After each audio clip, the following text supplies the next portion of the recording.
Welcome to Nintendo Ninja News. It is the NNN show. I think it's 121 or something. Don't quote me on that.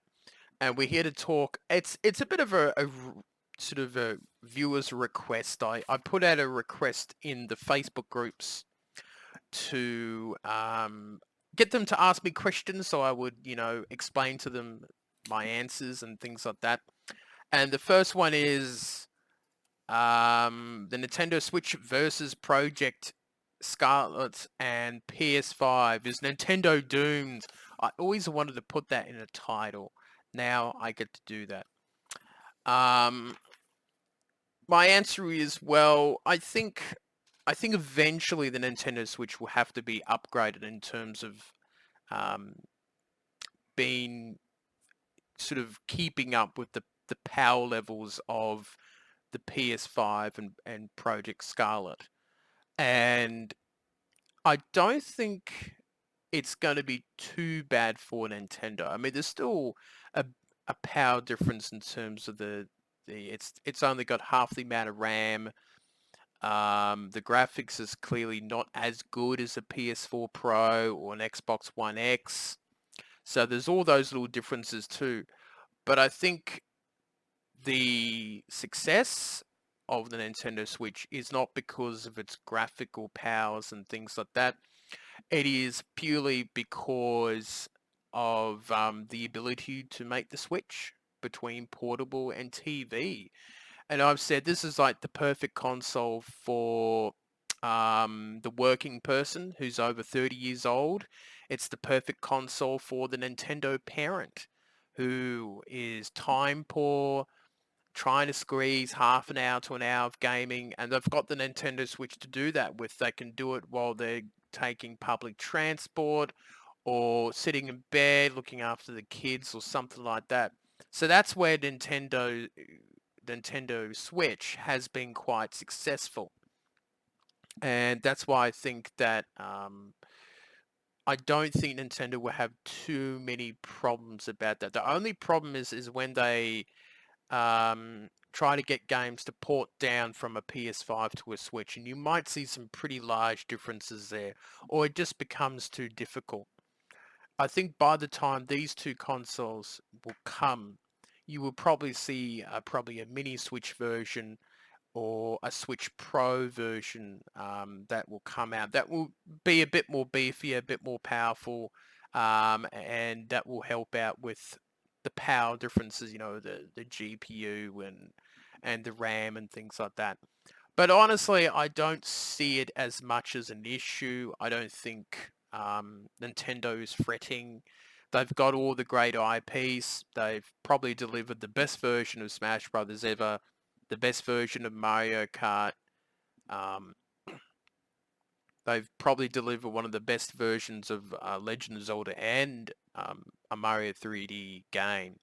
So I'm not too sure if that's going to be such a bad thing for Nintendo. All they need to do is keep on pumping out good games from the first party, keep on delivering on surprise third-party content. It's been great to see the Doom games appear on it, and Witcher 3, Minecraft, Fortnite, all those games. Just sort of keep on adding them and doing that sort of thing. Keep working on the relationship with Microsoft and keep working like that. So really, I don't see it as much as a big issue. Of course, the investors will probably be a little bit nervous and wonder if Nintendo can keep going, but I have a fair bit of faith in Nintendo. I don't think there's going to be any problems.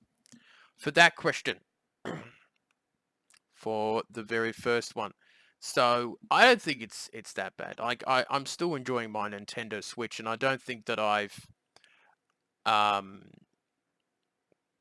sort of looked at my Nintendo Switch and gone, well, I don't think it's gonna be, I want an upgrade, or this console is underpowered, like the 3DS. I think after 3 or 4 years of the 3DS, especially when you bought the Switch and you compare it to the 3DS, you sort of go, well, it's not going to be great.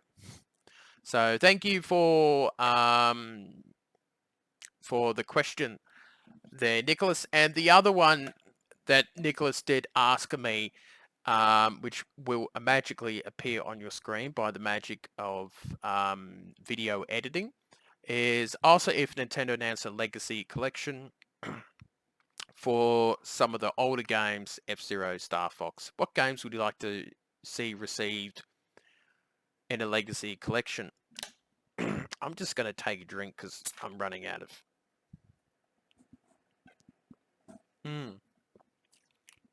Needed that. For this one, Nicholas, your little second one, I can't see Nintendo ever doing this because I know that the value of their games is pretty high. Like for a legacy collection, I would say it would just be a mix of NES, Super Nintendo, and N64 games. If they ever were going to do something like that, you know, just your old games like your F-Zero, Star Fox, your Kirby games, maybe some well-known third-party games from Nintendo. But the reason why they wouldn't do a legacy collection is because Nintendo knows they could re-release them individually to buy on the Nintendo Switch or part of the online service, and they would still make more money out of it, I think. Because like even if they released Super Nintendo games on the Nintendo Switch and they charged you $10 or $12 a pop, the fan base would grumble about it, but they would still buy it because they'll say, "Oh, it's on the Switch and I can play it portable or on the TV and da da da." So we grumble a lot of things as Nintendo fans, but we still pull the wallet out and buy things. So that's how the fan base works. So the next question, these little mini questions that I will get through, is will Switch Mini be out before Pokemon? Is Switch Mini even real by Oase? I believe the Switch Mini is real at the moment. I think Whisker's acting a bit crazy at the moment. Can you see him down in the bottom left corner? Look at him. The Switch Mini is real, and I think it will be released September, October. I'm hearing news about September to the October part. I could be completely wrong, but that's where I think it will be released in terms of this little mini. And the Switch Mini is really being released because it's going to replace the 3DS. It will be a cheaper form factor, and for Pokemon as well. And plus, it's quite a few months away from Animal Crossing, so that will also be a good thing for young children and stuff like that. Now, the price point, that's a good question. Because of our exchange rate is very poor here in Australia at 68 cents to the US dollar, and the Switch at the moment is 480, it might be sold for 350. If they're really going to cut it down, it could be sold for $299 here in Australia.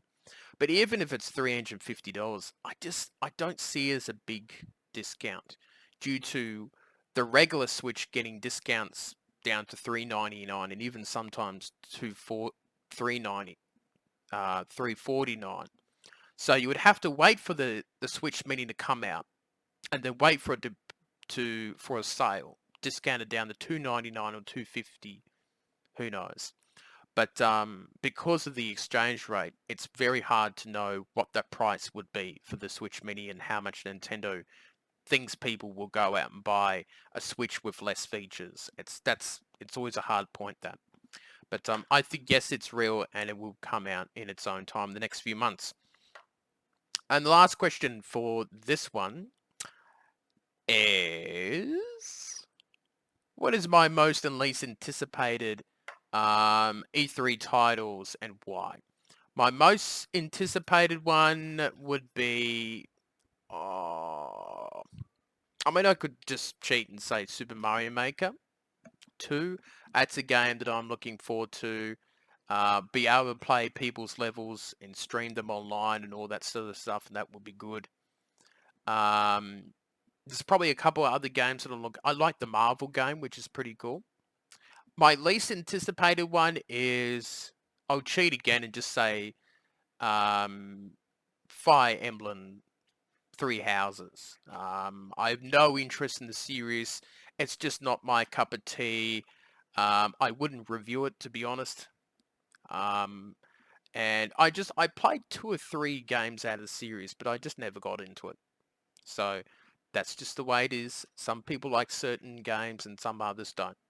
So that would be it. And I believe I've answered a few questions. That's okay.